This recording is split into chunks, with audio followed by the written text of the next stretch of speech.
খাওয়া দাওয়ার ব্যবস্থা করেন, চাহারি খাওয়া দাওয়ার ব্যবস্থা করেন। ঘুম থেকে জাগুন, ঘুম থেকে জাগুন।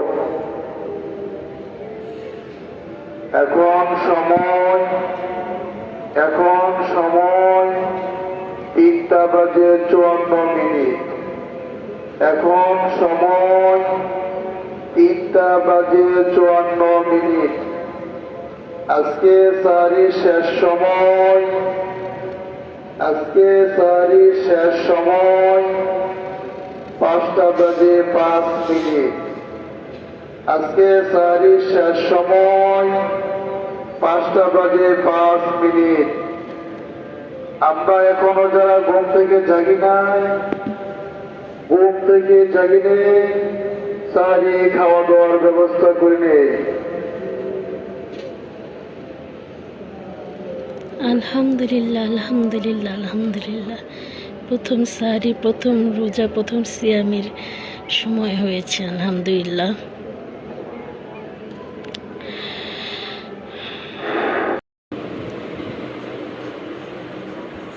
আজকে সারির আয়োজন করেছি, আলহামদুলিল্লাহ। আজকে যা খাবেন আল্লাহ, এই যে শাক ভাজি করেছি আমাদের দুজনের জন্য, এইটুকুই যথেষ্ট। আর এর পাশে আছে আল্লাহর শুকরিয়ায় মুরগি রান্না করেছি, আলহামদুলিল্লাহ, আলহামদুলিল্লাহ। আশা করছি আমাদের সকাল বা সারিটা ভালোই শুরু হবে ইনশাল্লাহ। আর ওই যে মসজিদ দেখা যাচ্ছে, আলহামদুলিল্লাহ, আলহামদুলিল্লাহ। রোজার মাস, গুনাহ মাফের সময় সবাই যার যার মতো করে ইবাদত করে আল্লাহর কাছে গুনাহ মাফের জন্য চাইব ইনশাল্লাহ, ইনশাল্লাহ। তো এই তো আসলে সেই পরে বাবা ছেলে দুজনে নামাজ পড়তে গেছিল, তারপরে আমিও নামাজ পড়ে একটু কোরআন শরীফ পড়ে, আর আসলে ভিডিও করার মতোই ছিল না, অনেক ঘুম পাচ্ছিল, তো ঘুমিয়ে পড়ছিলাম। আর এতই ঘুম পাইছিল যে আজকে ঘুম থেকে উঠতে উঠতে 9:30 বেজে গেছে। আমার বাচ্চা স্কুলে যাওয়া হয় প্রথম রোজার দিন, তো কি আর করার, এভাবেই চলবে দিন। তো এখন উঠে এখন বাবাকে জিজ্ঞাসা করলাম আয়াতকে যে তুমি কি ইফতার করবে? ও ইফতার করবে, অলরেডি ওর ইফতার করা শেষ, ওর একটা রোজা রাখা শেষ। আসলে বাচ্চা মানুষ, ওরা তো এইভাবেই রোজা রাখে, এইভাবেই রোজা আস্তে আস্তে শুরু করবে। তো আমিও এইভাবে আস্তে আস্তে শিখাচ্ছি, দেখা যাক আল্লাহ কতটা সহায় হয় আর ও কতটা রাখতে পারে। এই যে আয়াত তোমার একটা রোজা হয়েছে, তুমি রোজা রেখে হ্যাপি, অনেক খুশি? আরো রাখবা রোজা? আরো রোজা রাখার জন্য তো সেরিতে উঠতে হবে, সেরিতে উঠতে হলে তো আগে আগে ঘুমাতে হবে না? তুমি তো আগে আগে ঘুমাতে চাও না।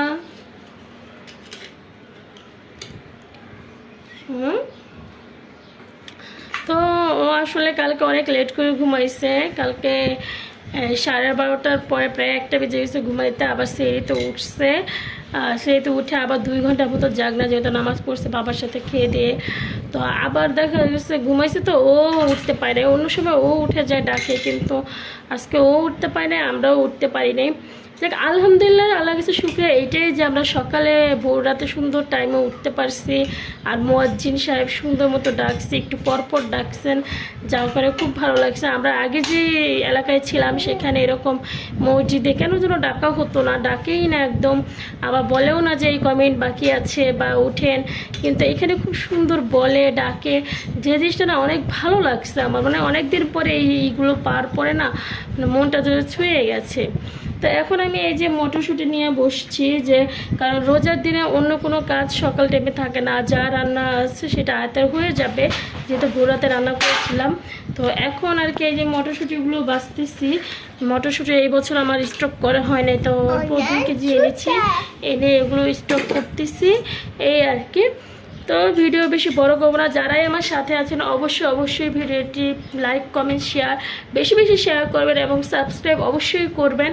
আর আমিও আপনাদের সাথে আছি, অবশ্যই আমাকে জানাবেন কারা কমেন্টে কারা আমার সাথে আছেন, কারা রেগুলার আমার ভিডিও দেখেন। আমিও অবশ্যই আপনাদের সাথে থাকবো ইনশাল্লাহ।